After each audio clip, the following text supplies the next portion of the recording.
What's up, guys? It's Toad right back with you again. This is Better Off Dead, January 8th. Let's go, man. I mean, been on a roll 10-3 since Sunday, and it's been going well. It probably should be even better than it is. It was looking like I might go 4-0 yesterday. Had what did I even have yesterday? I could recap it. I know I had two hockey games. One of them lost. The St. Louis Blues, I think, lost. They were winning 4-2 and wound up blowing the game. That was my one loss. The Columbus Blue Jackets wound up winning. That was a close game, and they wound up getting there. And then I had, what did I even have? I had two college basketball. I don't even remember what I had yesterday. Two college basketball games, I think. What the hell was it? I don't even remember. I can look real quick.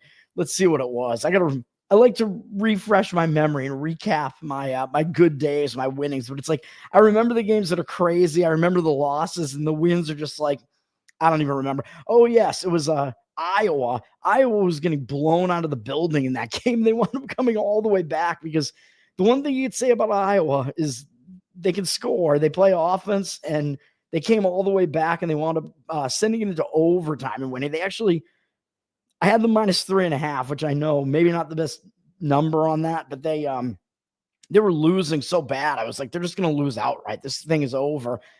Then they came all the way back, and they actually took a 4-point lead late in the game, then blew that, and then it was a 1-point game, like in the final seconds. I'm like, oh, man, they're going to win by one and not cover. Should have played the money line. I don't know what happened, but the game wound up being tied going into overtime, and then Iowa ran away with it in overtime, won by 10 or something and covered. It became an Iowa-style game finally at that point.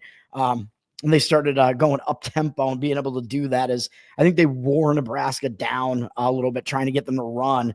So that worked out pretty well. And the other bet that I had, I think, was an easy win. And I'm trying to look at it right now, and I don't even remember what the hell it was because Action Network on desktop is a piece of shit, and it doesn't show you. Like, I look at yesterday and it's showing me what today's bets are. I'm like, come on, man. I want to get this done quick.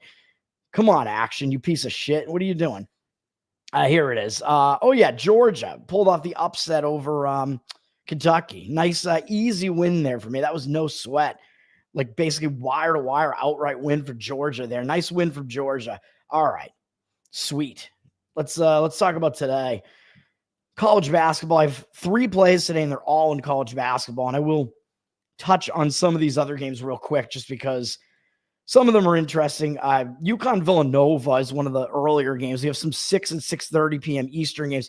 UConn, number 9 in the country again, as they're back up high in the rankings again. They're only laying 1 point on the road against Villanova here, although looks like it's creeping up a little bit with 80% of the cash and only 50% of the tickets on UConn. But this line, I'm not playing this game, but this line does look a little bit sus to me. Like, how could UConn, like a highly ranked team, only be laying 1 point on the road here? UConn's coming off almost losing at home to Providence too. So they are coming off a scare. So I don't think this is really a spot where I'd want to fade UConn.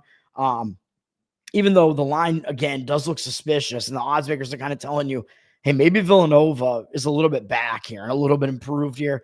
Could be the case. I mean, in my opinion, I think both teams are probably going to show up for this one. Villanova, I also don't really necessarily want to play on Villanova, and they're coming off beating DePaul 100-56. I mean, we know DePaul's not very good. Probably one of the lesser Big East teams. Maybe not as bad as they were last year, though. But you beat anybody by a score like that, you're going to be feeling a little bit cocky, I think. So, I mean, if you forced my hand on this, I might actually slightly lean to UConn in this one, as ridiculous as that sounds, maybe because of the way that I handicap these things where the line looks very suspicious on this. Hold on, let me see. Don't want to give too much away on KenPom here, but KenPom's got UConn actually down at 23rd in the country, though, as you can see here. So he has them not as highly ranked as the rankings makers are telling you, but he does have Villanova all the way down at 41st. So he does still have UConn as the better team. I mean, the line is telling you that, but I just think it's a little bit of it's a spot where I don't really want to do it. I was close to making a play on South Carolina plus the points here. Alabama ranked 5th in the country, and I think it's probably almost deserved. I think they are at the very least a top 10 team, but they were coming off a nice ranked blowout win over Oklahoma. Oklahoma was undefeated going into that game, although I said, you know, the odds makers are telling you something here, like with Alabama being a double-digit favorite here. It probably makes sense to lay the points with Alabama. I was right about that. Like, Oklahoma, definitely a little bit overranked right now, and Alabama maybe a bit appropriately ranked, but You blast an undefeated ranked team like that in Oklahoma, you're going to be feeling nice and high on yourselves. They're going to South Carolina. South Carolina is also a team that likes to slow the pace way down, and Alabama likes to play really fast. So South Carolina, what you could say about them, at least, even though they're certainly not the better team, but South Carolina does play defense to some extent. I would say their defense is almost as good as Alabama's, just because Alabama's isn't very good. Alabama can certainly score way more effectively than South Carolina can. But in a game like this, if South Carolina gets this game in a really slow pace and throws Alabama out of their element, and Alabama's not paying attention because they just came off that huge win, they do have Texas A&M up next, and then Ole Miss, and then Kentucky. So they have 3 ranked opponents up next. They might overlook South Carolina here, man. So this was close to being a play for me here on the South Carolina side. That would be the way I would look at this game. Alabama up from 9 to 10. I think it was at 10.5, and it's starting to come down a little bit. So it may be that there is some money coming in South Carolina. Very close to being a play for me. I'm trying to be a little bit selective here. And then Ole Miss at Arkansas is a good game too, with Ole Miss being ranked 23rd. Arkansas was ranked and just fell out of the rankings after they got blown out by Tennessee. And shocking, like Tennessee got blown out last night by Florida, which Florida's a good team, but I don't think that was expected, man. I expected a close game in that one. But Arkansas, I could see this going 2 ways because they were on a roll. And when you're on a roll like this and you have like a step up game emotionally and you lose, that game can kind of hang you over a little bit. And they do have Florida up next. But then again, they're 0-1 in conference so far. This is their conference home opener, and they do have a ranked Ole Miss team coming into their place. So I could see arguments for kind of both sides in this one. Ole Miss, they're coming off beating Georgia, which is, that's not really a game to write home about, although I know Georgia actually is looking pretty decent so far. And, of course, won for me last night. Ole Miss having to go out on the road now to Arkansas.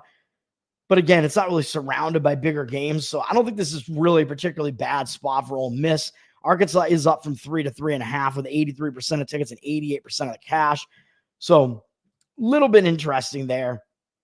UNC Asheville and Longwood is a pretty interesting, pretty good Big South matchup here. And the thing about this game is that UNC Asheville just pulled off a huge win over High Point, who may be, again, the best team in this conference. I think High Point was the best team in this Big South Conference last year, and they wound up losing in the conference tournament, which actually might have, I think it was against Longwood maybe that happened. It might have been Asheville. I forget. One of these two teams knocked out High Point last year, but UNC Asheville just beat High Point yesterday. High Point was a 3.5-point road favorite in that one. Huge win for Asheville, man. Beating probably the best team in the conference. Now they go on the road to face Longwood. Doesn't look like the greatest spot for Asheville, right? Because it looks like a letdown spot off of that huge win over High Point. But Longwood is also one of the best teams in this conference. It does look like Longwood is almost certainly going to be focused here because they almost got caught by a bad Charleston Southern team in their last game, only beating them by 5 as a 9.5-point favorite. So I think Longwood probably wasn't paying attention, and they were probably looking ahead to this big game against Asheville. So situationally, you can see it kind of lining up for maybe a play on Longwood. The problem I have is that I doubt that Asheville is going to be unfocused coming into this game. I think both teams are going to show up because Asheville knows Longwood is also one of the best teams in this conference. And this is actually a big revenge spot for I believe it's a revenge spot for Asheville. I'm pretty sure because I believe Asheville in the conference tournament last year, I believe both of these teams made the final in the Big South Conference Championship last year. And yeah, UNC Asheville got annihilated in the championship right here, 85-59 by Longwood. So I do think this is a spot where UNC Asheville is still going to be focused in this game. I mean, I would not overlook a revenge spot like this when this is the team that ended UNC Asheville's season last year and was the reason why UNC Asheville didn't make the tournament, because whoever won that game was going to make the tournament, even though I know Longwood made it and then they got crushed by Houston, but still, it sets up a revenge spot here. So I don't really want to come in and try to play this game, even though situationally, otherwise, it kind of looks like Longwood would be the right side. They are up from 2 to 3.5, and it's going further up. So interesting, still an interesting spot to talk about. I have 2 plays right here in a row here. So let's go to the first one, which is which one is up first? Florida State, Miami. I'm going to play Miami -1.5 here. Miami, Florida. This is a misleading type of line here, man. You got Florida at 10-4, Miami 4-10, and they haven't won in the ACC yet. How can Miami possibly be favored, even though I know they're at home?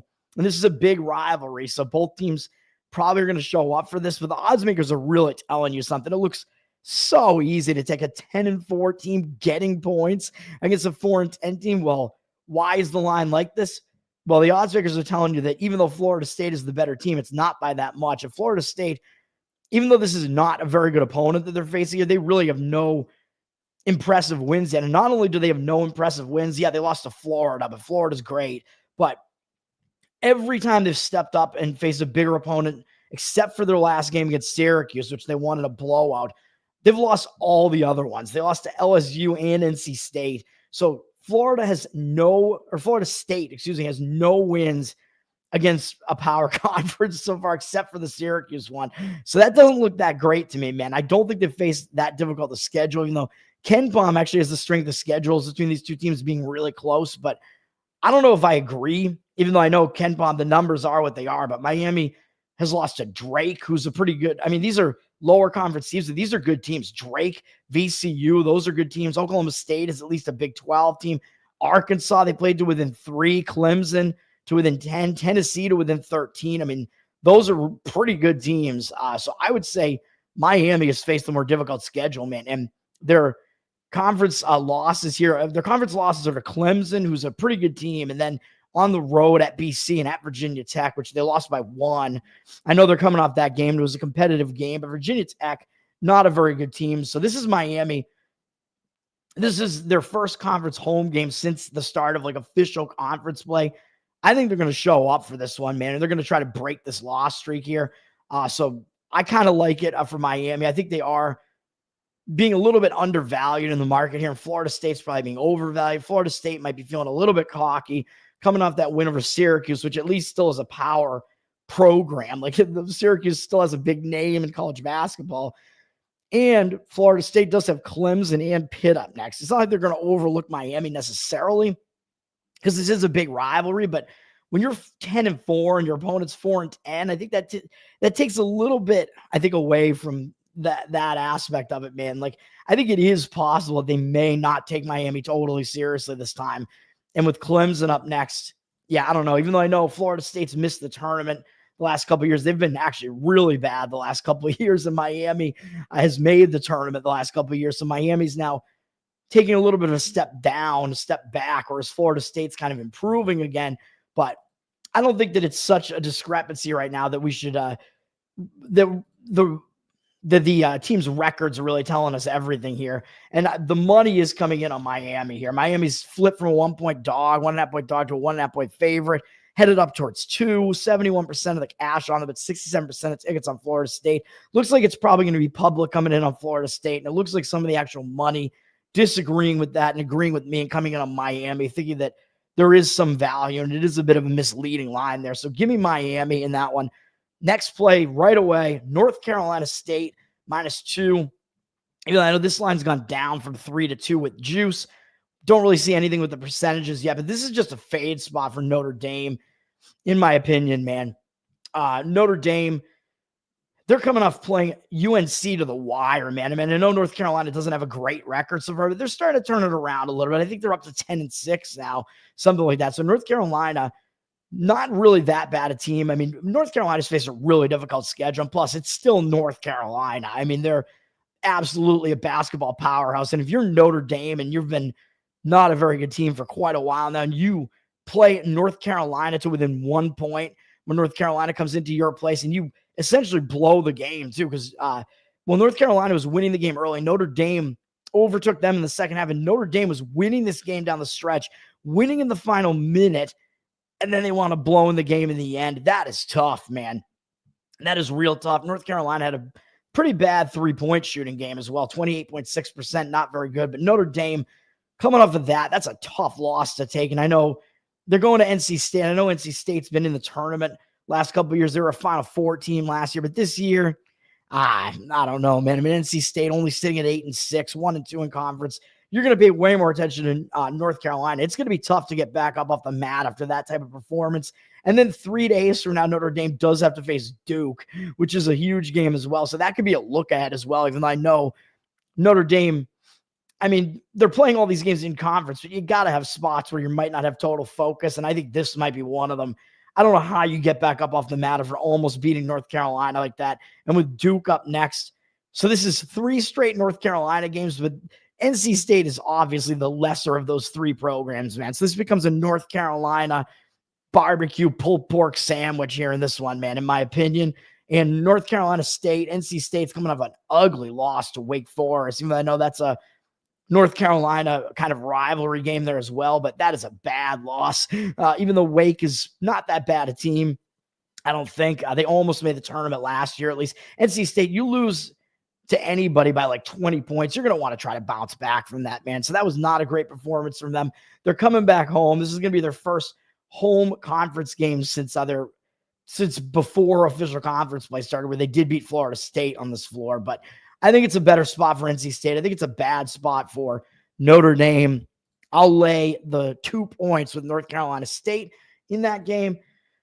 I do somewhat lean to Rhode Island laying the points. George Washington, I think their record makes them look better than they actually are. And the odds makers are telling you something, lining Rhode Island as a, what are they? Up from 4.5 to 5.5. So odds makers telling you something when these teams have similar records, but they're telling you Rhode Island is actually the better team. George Washington just beat Dayton by 20 points, man. So even though Rhode Island is another big game because Rhode Island has one of the better records in this conference as well, Dayton may be the best team in the A-10 still. And that is a huge win I believe they were an underdog in this game, even though they were at home. Yeah, Dayton was a 9.5-point road favorite. So that's telling you how not great George Washington actually is. And George Washington pulled off that upset at home by 20 points. Now going up to Rhode Island. I would lean to Rhode Island in this one. Rhode Island, they're coming off beating George Mason, though, so they are coming off a decent win as well. George Mason's been playing pretty decent to start the season as well. That was a bounce back from losing badly to Duquesne, which was a game I was actually on because I thought Duquesne was flying under the radar with their record there. And Rhode Island also, I think they're going to want to play really fast here and try to speed George Washington up. And that's maybe not going to bode well for George Washington either. Rhode Island's able to do that. I believe they play really fast as well. So we will see what happens in that game. By the way, as far as Florida State is concerned here, Ken Baum does have them at not that lucky a team. He does have them at 77th in tempo there. He has Miami very slow, though. So Miami's going to maybe be able to control the pace of that game. By the way, going back to my plays real quick, if Miami's able to slow that game down a bit and frustrate Florida State, who wants to play a bit faster, that could help Miami as well. He's got Miami as the second least lucky team in all of college basketball right now. So that means they're underperforming, even though he does say that their strength of schedule is actually low and lower than Florida State's. Even so, Miami being the second least lucky team in all of college basketball, that's crazy. He does have Miami with a good offense, actually the better of these two offenses, but obviously the worst of these two defenses. So very weird to see an offensive team that also likes to play slow, but that's just the way that it is. So again, it's a little bit of a pacing collision there as well. And then for NC State, he has them slow-paced team as well. He's got them 283rd in luck, so he has them very low in the luck index as well. He does have them as the weaker strength of schedule against Notre Dame. As you can see right here, Notre Dame's just ahead of them, one ranking spot ahead of them. So you can really kind of compare the two pretty easily here. He's got NC State with the worst offense with the better defense. Similar, they both play slow tempos. He does have Notre Dame being a bit unluckier, both teams being pretty unlucky so far. But I just think that's a spot play, man, for that one. And then let's try to finish this off quickly here, man. I mean, Drake and Bradley, I mean, this is just a good game. I mean, this is the two top teams in the Missouri Valley battling here. And I lean to Drake a little bit. I think maybe you're getting a little bit of value on Drake now because they lost to UIC and Murray State in the last two games. UIC is playing at least better than they have been in the last many years. Like UIC is usually a doormat, and they're not this year. It looks like Murray State also not a bad team in this conference, really. But still, Drake shouldn't be losing to those two teams, especially to Murray at home. I think they maybe overlooked Murray, and maybe that loss to UIC threw them off because a lot of times I tell you, man, when Drake was an undefeated team, when you're undefeated and you lose your first game, that can hang you over into the next game, especially if you have a big game up next. I think that's what happened. So I think Drake will return to form in this game. That would be my opinion. Bradley, also a very good team. Obviously, both teams are going to show up here. Bradley's just kind of rolling right now. So as far as recency bias, it might be affecting the line a little bit. Oddsmaker's still telling you Drake is the slightly better team. Bradley down from 3 to 2.5 now. So the line does look like it's going in that direction a little bit. That's the way I would lean to taking the points with Drake in that one. And then, of course, Murray State is also playing today, and they're at Northern Iowa, and Murray State just upset Drake, like I said. So they're going to face Northern Iowa. I would look to the Northern Iowa side in that one. And Northern Iowa just lost to Valpo. I mean, not the greatest loss there. So I would only lay the points with Northern Iowa in this game against Murray. Also kind of close to being a play for me. Murray's coming off, again, a huge upset over Drake, and Northern Illinois coming off that game at Valpo. Northern Iowa, excuse me, not a great game for them. Northern Iowa is the better team over Murray State, as the oddsmakers are telling you, even though they have kind of similar records here. So it doesn't look like it's that much of a disparity with Northern Iowa only having a one-game better record than Murray. But I think the spot sets up for laying the points with Northern Iowa. It is down from 6 to 5.5, though, in that one. I don't have as good a gauge on that one, but that's the way I would lean in that one. USC is in one of these weird spots that they're having to go to Indiana. New to the Big Ten and having to go to an unfamiliar environment into Bloomington. Doesn't look like the greatest spot, in my opinion, for USC having to go out there. And they just lost to Michigan. And that was a game where USC was in that game in the final minutes, man, because I had USC plus the points. They blew it. Now they have to go on the road, this is going to be their first true road game outside of the Pacific time zone. So it looks pretty bad, even though I've been saying I think Indiana's still a bit overrated. In this spot, I think Indiana would be the right side, even though they're down from 7.5 to 6.5. 50% of tickets is 74% of the cash on USC. So it looks like the market, the cash is kind of disagreeing with me, but I agree with myself and I disagree with that. Okay. And then St. Louis is laying 3.5 at home against St. Bonaventure, and St. Bonaventure is only a one-loss team on the season. St. Louis is 9-6. So we do remember St. Louis, Robbie Avila, Kareem Abdul-Jabbar there was out for some of the games this season. So I think St. Louis continues to fly a little bit under the radar, man. They've been flying under the radar. Obviously, as far as the rankings are concerned, this line looks a little bit misleading when you have a 14-1 team as an underdog against a 9-6 team. Oddsmakers are telling you St. Louis is probably better than their record indicates. Bonaventure is still good, though, so I'm not sure that I really want to do this one. And the spot sets up where I think both teams are probably going to show up. St. Louis up from 2.5 to 3, 60% of tickets and only 53% of the cash. I would be surprised if the public wasn't looking to take the points with Bonaventure in this one if they're looking at this game, because you're seeing a one-loss team getting a bunch of points against a 6-loss team. So it's one of those misleading spreads. But other than that, I don't really have that a whole lot on this game. Bonaventure is coming off a nice win over St. Louis is, and they have VCU up next, but obviously they're not going to overlook Bonaventure, who has the best record in the conference, coming into their place. Bonaventure's rolling right now as well. So not really a spot that sets up to look one way or the other. It's one of those spots where maybe you should read into the market a little bit. Providence is coming off that tough game. They almost beat UConn at home, man. Or on the road, excuse me. They went into UConn and only lost by 3 points. They played UConn real tough. Coming out of that, I think it might be difficult for Providence to get back up off the mat after that, man. So I would lean to Butler in this game. Butler still is winless in the conference. Providence at least does have one win in the conference.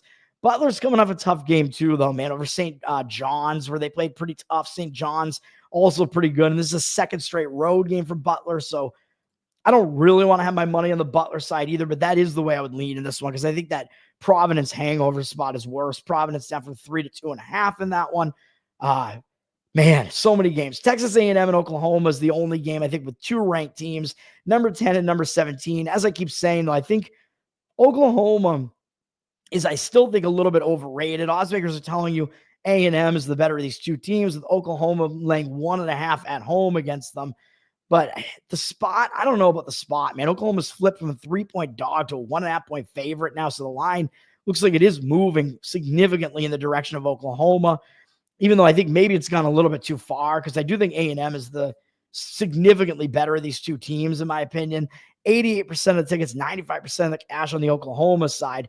Oklahoma, though, I mean, they just lost their undefeated status, man. I know they got blown out against Alabama, but so a lot of times when you get blown out, you'll want to look for that team to bounce back. But again, just like I said with Drake, when they lost their undefeated season, they had a hangover effect into the next game. And I think that could happen here to Oklahoma, man. You're undefeated. You're on top of the world, basically. And then you have at least an emotional step-up game like that against a big team like Alabama, and you lose, even if you do get blown out. I think it's more of a get crashed down to earth situation. So I don't want to try to play Oklahoma off of a loss like that, man.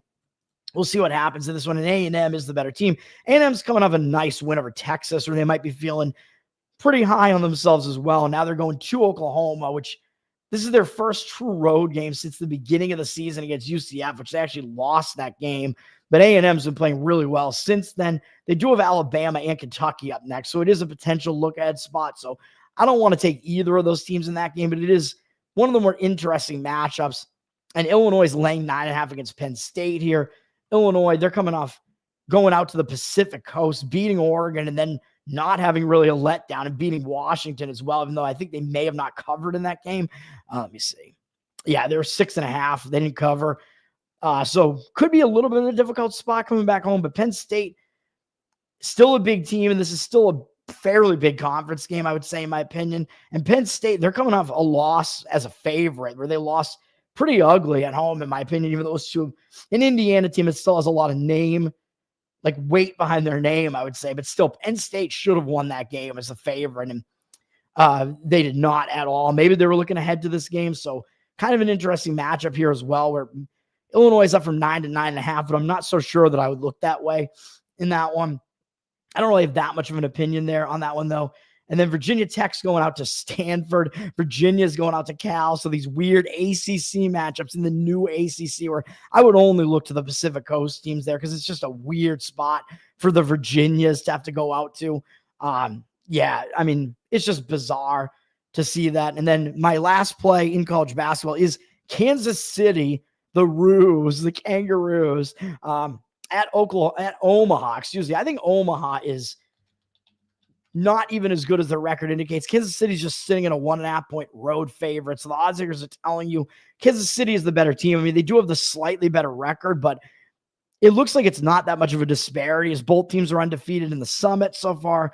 Omaha's record isn't that much worse, but I think Omaha's a considerably worse team than Kansas City. And not only is that the case, but Omaha, they just beat North Dakota State on the road, man. That's a huge win. North Dakota State, even though they've fallen to 0-2 in conference and they're 11-6, North Dakota State, I mean, look at what they were coming off of. They just played St. Thomas, who's one of the top teams in the Summit. So they probably were in a bit of a hangover spot if you're losing that game to St. Thomas. And North Dakota State hadn't lost for a long time, too. So playing one of the other better teams in the conference and losing a close game like that, I think they got hung over into that next game. And Omaha took advantage of North Dakota State being in a bad spot. Omaha pulled off a 12.5 point upset in that game. That's a crazy upset for Omaha. So I don't think they're in the greatest spot coming into this one, man. And they shot 42.9 from three, only had 5 turnovers. I mean, that's wild. You usually don't see something like that on the road, even though I know they're going to be at home in this one. But I think that's just a crazy upset for Omaha, man. And up next, they have South Dakota State, who's also one of the best teams in the Summit. So they're in a Dakota State sandwich here. I don't know what kind of sandwiches they eat up there. Probably nothing good. But, I mean, this is just a bad spot for Omaha, man. Coming off a giant upset like that, like win of the year type of thing. And now they get Kansas City, who I know is rolling right now and sitting at 2-0 with Omaha. But Kansas City, I just think they're the better team. The spot sets up way better. I think this game is surrounded by bigger games for Omaha. Kansas City coming off pounding Oral Roberts, and Oral Roberts is way down right now. Kansas City, I think they just have momentum right now, and I think it may continue going out on the road here. I know they have North Dakota State next, but it's not for 8 days. So really they have nothing to focus on but this game. They probably see what Omaha did last week. And then Ken Baum has Kansas City at 206 in the country. He's got them slow tempo, 308, very slow. Mid-tier in luck at 186. They haven't really overperformed or underperformed. 163rd in strength of schedule, but he's got them, again, at 206th ranking-wise overall. Has them really not that great on either side of the ball, but just, mediocre. But he's got Omaha way down to 265th. He has them in the bottom, like 60 or so defensively, or bottom, 60 defensively, 305th. That's not good. Does have Omaha as a slightly faster paced team, I guess, but it's not that significant. He has Omaha very high in luck index. Like I said, I think they are definitely overperforming right now at 58th in luck, and he has them with similar strength of schedule. I believe he does have, so he has Kansas City as a significantly better defense, and offensively, they're actually fairly close as well. So Kansas City, the better team. Give me that one. And those are my 3 plays today, all in college basketball. Let's go to NHL. Let's try to get this quickly done before I get out of here. Vancouver and Washington is the one actual good game today, I guess. Although Florida, Utah's line pretty competitively. Washington up from -160 to -172. So the line is moving in the direction of the Washington Capitals here. This is an interesting spot, kind of, where I think both teams are probably just going to show up. I mean, Vancouver started the road trip, got caught, lost to Montreal. So I think they're in a bounce back spot here. They didn't play yesterday. I don't believe neither team played yesterday. I don't think any team in hockey is on Calgary is the only team on a back-to-back today. So that's a bit of a difficult spot for them too. Washington coming off a loss to Buffalo and now coming back home. So I think both teams are coming off kind of ugly losses where they're going to want to bounce back. And maybe they're both looking ahead to this game. So tough to gauge. Oddsmakers telling you Washington's the better of the two teams. So maybe that would be the right side. Colorado, I think, is in a bad spot. I mean, they just beat Florida. So that's a big win, beating the returning champs, obviously. And then they have Minnesota up tomorrow. So it looks like a bad spot to me for Colorado. I would only look to maybe play Chicago in some way if I was going to play this. Although Colorado is starting a road trip. And I usually say when you start a road trip, you are usually focused because you want to get the road trip off on the right foot. But the fact that they beat Florida, I think it is a letdown spot, and it is a sandwich spot with Minnesota and then Winnipeg up next, and then Rangers. I mean, still have the name recognition behind them. Edmonton, Dallas, Minnesota, Winnipeg. So this is like the really down spot in their schedule, or they may overlook their opponent. And Chicago coming off a 6-2 loss to the Rangers. So they could be maybe in bounce back mode there, but the oddsmakers are lining Colorado very heavily, up or down from -250 to -245, with 70% of tickets, 96% of the cash right now. Probably not accurate, but if you wanted to play this game, probably would grab like the puck line on Chicago in that one.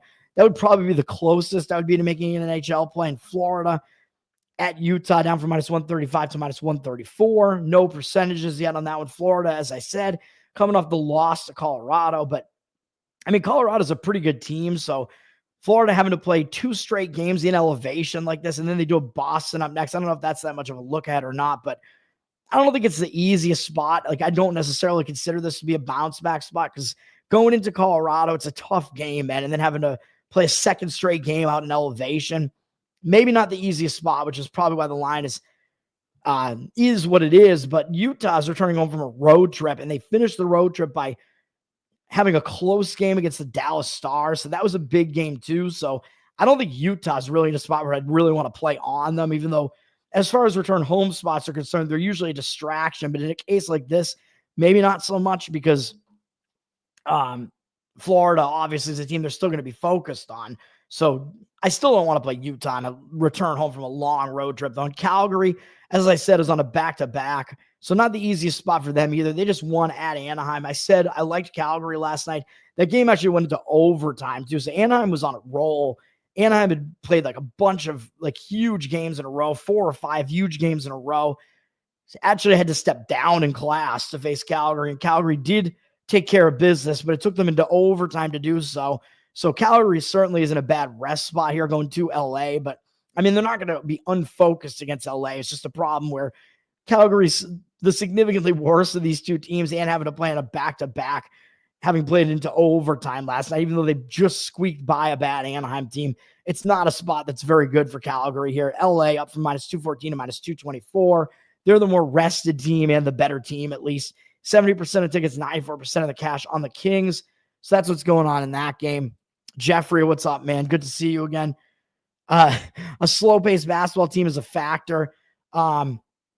Low score, yes. Low scoring, generally, yes, that's correct. A low scoring, yeah, slower pace generally, yeah, means lower scoring game, and that generally does favor the underdog. That goes for like any sport, but the pacing is more of a basketball thing. But when you have like what's expected to be a low scoring game in really any sport, that generally does correlate to the underdog covering. Because if you think it's going to be a game where fewer points are going to be scored, that means every point is worth a little bit more as well. And in basketball, yeah, if the team is going to slow the pace down, that also means fewer points are potentially going to be scored in that game. And usually it's easier in college basketball for a less strong team to slow the pace down because really they just have to hold on to the ball in the half court, really, and just have slow possessions. So it is easier for the lesser team to slow the pace down. And it's easier generally for the home team in college basketball to be able to get the game into a pace that they want it to be at. So I think you're probably talking about me talking about South Carolina, which is a huge pacing disparity between them and Alabama. Yeah. So I think it does make sense in that respect to take the points with South Carolina. In NBA, this is bizarre, man. We have NBA, all these, like we have a bunch of home favorites that are all looking like the market is indicating on a bunch of them, indicating on the Pacers, the Cavs, the Knicks, the 76ers. It looks like we have a lot of public road underdogs right now in every single one of those games. I would look to the favorite. I'm not going to play any of these. And then we have a road anti-public favorite in the Pistons. It looks like public is coming in on the Nets for some reason. They still don't trust the Pistons. Pistons look like another favorite. That would be the only way I would lean. My closest to a play would be to fade the New Orleans Pelicans here. They're sitting at 2.5. Really public, 95% of tickets. Very strange to see the Pelicans be public with a record as horrible as theirs is. But public, I guess, knows that the Pelicans have all their guys back now. They got Zion back in their last game. They only have 66% of the tickets on them, though. And again, I think it's a bad spot for New Orleans, even though I always preach the reverse injured player theory, and that was the spot they were in the last game against Minnesota. And Minnesota did actually still cover the number in that one. 3.5-point road favorite, I think. But that was the game where Zion Williamson returned after being out for pretty much the entire season. When you have a star player like that, a big key component, come back, like I always say it affects the line a little bit in the favor of that team, basically. But you want to tend to look for value going against that team because that usually that team has to rebuild that chemistry. That player has to work their way back in, and it usually doesn't happen right away. And the line overreacts to that player coming back. So usually you can find value on the other side. Maybe that was still the case with Minnesota because Minnesota did still cover, but New Orleans, they stepped up their game. And I mean, they still played a pretty tough game. They didn't go away. They were still within 3 points in the final minute of this game. So New Orleans played a pretty good game against a tough T-Wolves team. And then up next, I believe they have another big game up next. It's against the 76ers. So, I mean, 76ers, bad record, but they're starting to play better with all their pieces intact, at least. And then Boston up after that. I think this could be a bad spot. Could be a spot to Portland. Does, of course, have the better record because New Orleans' record is terrible. Portland just lost at Detroit, but I think they were in a letdown spot coming off of pulling off a nice upset win at Milwaukee. So I think they got caught in the next game there. So lean to the Portland Trailblazers in that one, but I'm not going to play it. Denver is coming off playing my Boston Celtics last night. So they're in a back-to-back. They lost last night to the Boston Celtics. Tough game, man, although Celtics won fairly easily in that game. So it wasn't, a tough game as far as it didn't go to the wire or anything like that. But the Clippers have flipped from a 1-point dog to a 2.5-point favorite there.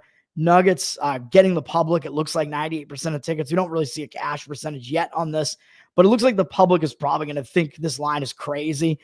How am I getting points with the Denver Nuggets at home here and look to probably take the points with them? But Denver, like I said, it's a tough spot. And this line looks weird to me. So I don't know if there's an injury situation going on here. Let me see. It looks like Jokic, it says he's out, but he's supposed to come back in this game. So I think we don't really know. So that's definitely something to keep. And Aaron Gordon too. So really a lot of moving parts here. You got to keep an eye on who's playing for Denver and who isn't, because that line seems to indicate Jokic isn't going to play in this game. I don't know if that's the case or not. It says he's projected to come back in this game though, but the odds makers are telling you something else. So I don't know.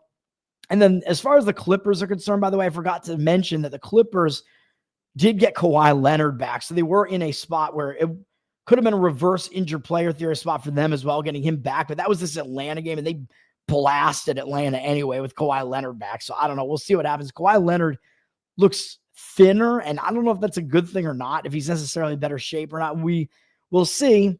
It remains to be seen, man. And of course, I'll just talk about the big game and then I'll get out of here. Oklahoma City is at Cleveland. I mean, this is a huge game, but the question is Oklahoma City going to react well here? Because they just beat the Knicks and the Boston Celtics. They just beat the returning champs. And I know they're going out on the road, and usually starting a road trip is a focus spot. I mean, they're playing the team with the best record in the NBA, so they're going to be focused for that reason as well.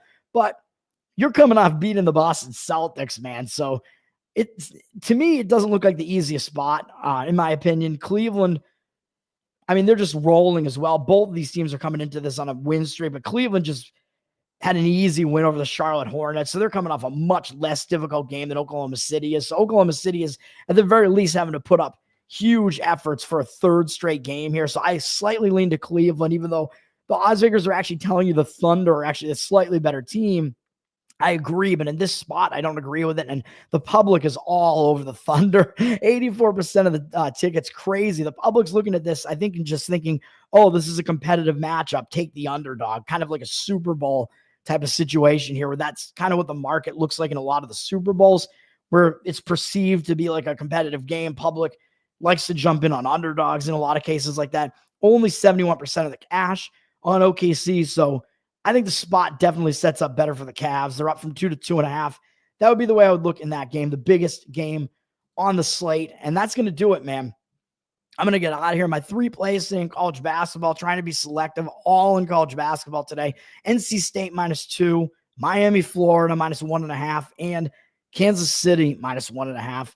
That's going to do it for me. Thanks for hanging out, Jeffrey, especially you. The only comment I get today. We do have a few people viewing at least. So thanks, guys, for hanging out. Tower Gang Toad on Twitter. You can go follow me there and sign up for the Patreon for the most offensive comedy podcast ever to exist. Patreon.com/Tower Gang. You get live pre-show, post-show, and you will get those tonight if you sign up for the Patreon, because we will be live tonight at 9:11 p.m. Eastern as usual. It's our time. It's Tower Wednesdays, baby. And we may have an appearance from the Raven from Netflix and Death Squad tonight to talk about him getting in a fight with Black Twitter over the weekend. So we'll see how, or maybe it was on January 6th, I think, whatever. So yeah, Sunday, I guess, over the weekend, whatever it was. Or no, it was Monday, I guess. I don't even know what day it is anymore. Have a good one, everybody. Thanks for hanging out. Peace.